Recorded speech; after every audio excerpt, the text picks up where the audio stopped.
Students, hope you are doing well. आज हमारा second chapter शुरू होएगा, वो है chapter 2 sexual reproduction flowering plants. Obvious सी बात है, every living things got reproduce, every living things have a way to produce their own copy, their own progeny.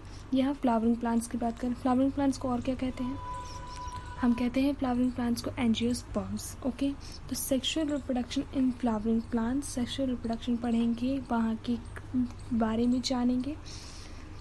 Points point by NCERT. NCERT क्या बताती है हमें हमारे सेक्सुअल रिप्रोडक्शन के बारे में? देखिए, अ flower a fascinating organ of angiosperm. Flower क्या है? एक फैसिनेटिंग ऑर्गन है जिससे हम फैसिनेट हो सकते हैं, जिससे हम अट्रैक्ट हो सकते हैं। ये है हमारे एंजियोस्पर्म का फैसिनेटिंग ऑर्गन, और यही है हमारा reproductive part of the flowering plant. ठीक है, चलिए। दूसरा है प्री फर्टिलाइजेशन। ऑब्वियसली बात है, हम लोगों ने पढ़ा ही होगा पहले भी कि फर्टिलाइजेशन में इवेंट्स क्या हैं, pre fertilisation, post fertilisation, fertilisation हो रहा है, so, उसके स्ट्रक्चर्स और इवेंट्स के बारे में जानेंगे। डबल फर्टिलाइजेशन पढ़ेंगे, ये बहुत ही इंपॉर्टेंट चैप्टर है। According to NEET it is very important कि डबल फर्टिलाइजेशन में क्या क्या इवेंट्स हो रहे हैं। पोस्ट फर्टिलाइजेशन स्ट्रक्चर्स हैं, इवेंट्स हैं, और फिर उसके बाद एपोमिक्सिस एंड पॉलीएम्ब्रॉयनी के बारे में डिस्कस करेंगे। आज हम अभी फ्लावर से रिलेटेड टॉपिक्स को ही कवर करने की कोशिश करेंगे। तो लेट्स स्टार्ट। तो अब हमें क्या पढ़ना है? हम वो पहले तो था वो एनसीईआरटी में था, अब हमें क्या पढ़ना है? फ्लावर, मेल गैमीट्स, उसके फॉर्मेशन के बारे में, फीमेल गैमेट, फर्टिलाइजेशन के लिए क्या ज़रूरी है? ऑब्वियस सी बात है ना, male gamete and female gamete. तो मेल गैमेट उसका फॉर्मेशन, फीमेल गैमेट उसका फॉर्मेशन, फिर वो कहाँ मेल गैमेट फीमेल गैमेट के पास कैसे जाएगा? पॉलिनेशन से। फिर उसके बाद जब दो मेल गैमेट और फीमेल गैमेट आ गए, तो अब होना क्या है? अब होना है फर्टिलाइजेशन। तो फिर फर्टिलाइजेशन, फिर जाइगोट, फिर एम्ब्रियो, फिर सीड बना, फिर फ्रूट बना। ऑब्वियस सी बात है, जब हम सारा काम कर लेते तो हमें क्या मिलता है? हमें फल मिलता है। तो यहाँ भी हमें फल मिल रहा है फर्टिलाइजेशन के बाद। ठीक है, जब हम बहुत मेहनत करते तभी हमें फल मिलता है। वैसे ही यहाँ भी फ्लावर ने बहुत सारी मेहनत करी और हमें उसका फल मिला। चलिए, ये मैंने बहुत प्यारा सा डायग्राम बनाया है यहाँ पर कि फ्लावर है क्या। मैंने इसको इतना कलरफुल इसलिए बनाया ताकि आप ध्यान कर पाएँ कि हम किस चीज़ के बारे में क्या डिस्कस कर रहे हैं। ये देखिए, ये है, ये क्या है? ये बड़ा सा लगा हुआ है, यहाँ पर ग्रीन कलर के जो है ये पार्ट है, इसे कहते हैं सेपल्स। ये जो ग्रीन कलर के पार्ट हैं इन्हें कहते हैं सेपल्स। ठीक है, और इन्हीं के ग्रुप को कहते हैं कैलिक्स। सेपल्स के ग्रुप को क्या कहेंगे हम? कैलिक्स। अब ये जो कलरफुल पार्ट है जो आप रेड कलर का देख रहे हो, ये जो कलरफुल पार्ट है जो आप रेड कलर का देख रहे हो, ये है हमारा है पेटल्स, जिसको हम कहते हैं कोरोला, और groups of petals is known as corolla. ये पेटल्स होते हैं, जो रेड कलर का रोज़ होता है, आपको सबको पता ही होगा, उसमें रेड जो रो है वो पेटल्स है, और उसके ग्रुप्स को हम कह देते हैं कोरोला। अब हम ऊपर आ गए, थोड़ा और ऊपर आइए। आने के बाद देखिए यहाँ पर येलो कलर का पार्ट बना हुआ है, ये क्या है? पिस्टिल है, और ये क्या है? गाइनोइशियम। पिस्टिल यानी गाइनोइशियम।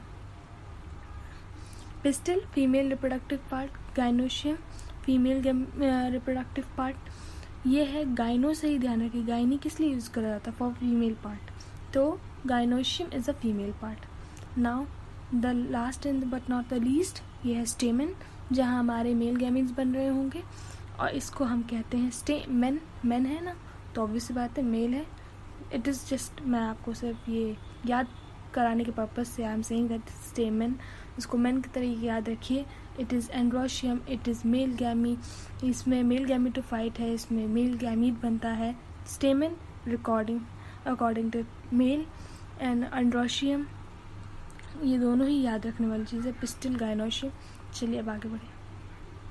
फ्लावर क्या है? एनसीईआरटी क्या कहती है? एनसीईआरटी बोलती है मॉडिफाइड शूट है। एनसीईआरटी कहती है फ्लावर मॉडिफाइड शूट है, reproductive part of the plant भी है, मतलब यहाँ पर रिप्रोडक्शन हो रहा है, साइट ऑफ सेक्सुअल रिप्रोडक्शन भी है। ठीक है, क्या है? मॉडिफाइड शूट है। शूट क्या होता है? स्टेम। मॉडिफाइड शूट है, शूट में मॉडिफिकेशन हो रहा है, ये मॉडिफाइड शूट है।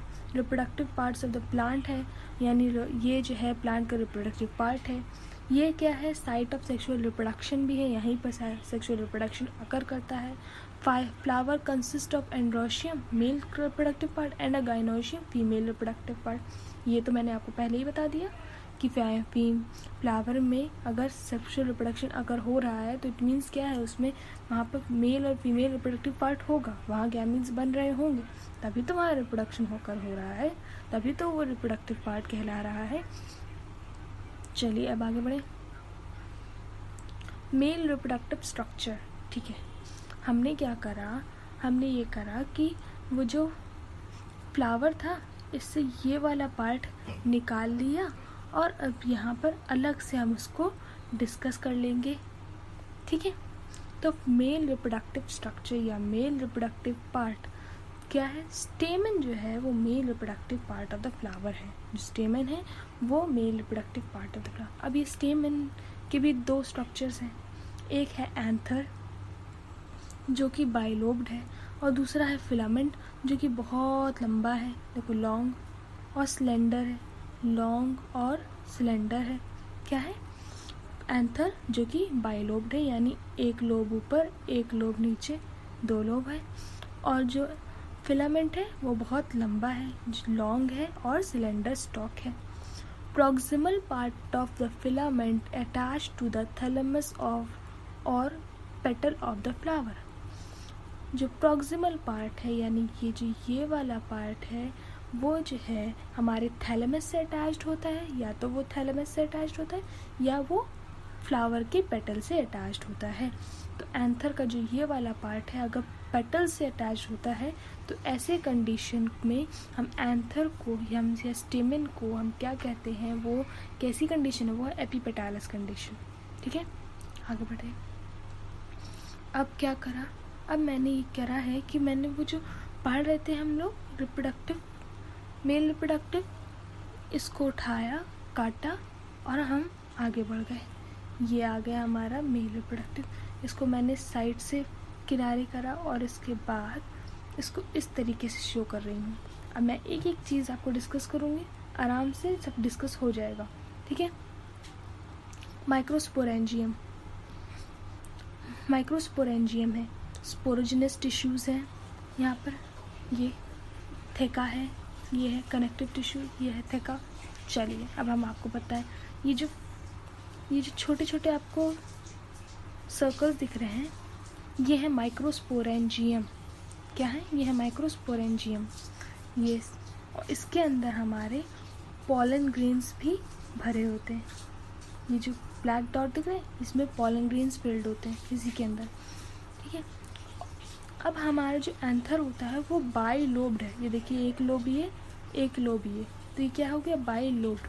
और एक लोब में दो थेका होते हैं, एक थेका ये एक थेका ये, एक थेका ये एक ये थेका ये, तो ये बाई और डाई थेकस है, बाई लोब्ड और डाई थेकस, यानी थेका एक ये एक ये एक ये एक ये, तो टोटल थेका कितने हो गए 4, लेकिन एक लोब में कितने थेका है 2 थेका, ठीक है।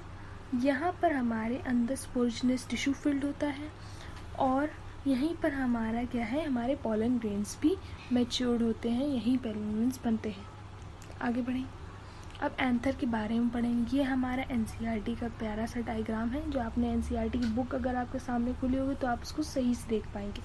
तो मेक श्योर आप अपनी बुक कॉपी और अपना पेन साथ में लेकर बैठें।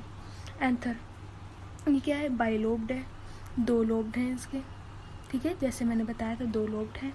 ईच लोब कंटेन्स 2 थेका हैं, एक 2 लोब में ये यहाँ एक लोब है उसमें 2 थेका मौजूद है।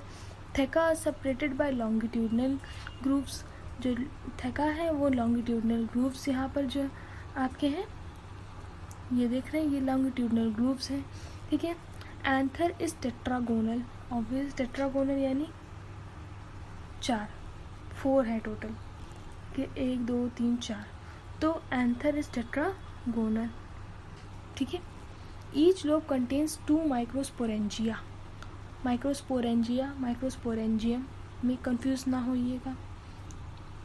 माइक्रोस्पोरेंजिया इट इज़ प्लूरल, और microsporangium it is singular. Okay, microsporangia and microsporangium, each lobe contains 2 microsporangia, 1 थेका 1 microsporangium.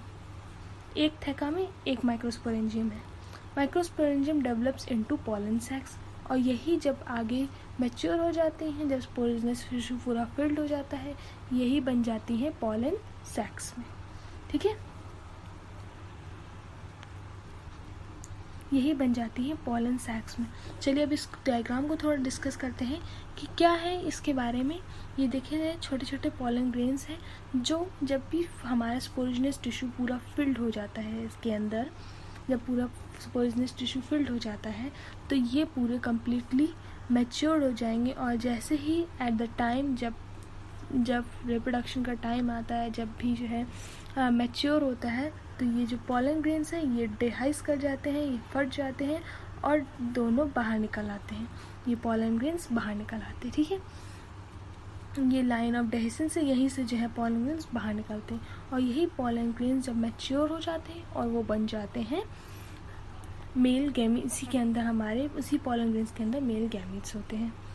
Okay, तो ये कुछ आपके थे, आप कुछ शुरुआत की टॉपिक था जिसको मैंने आपको कवर करा। Thank you.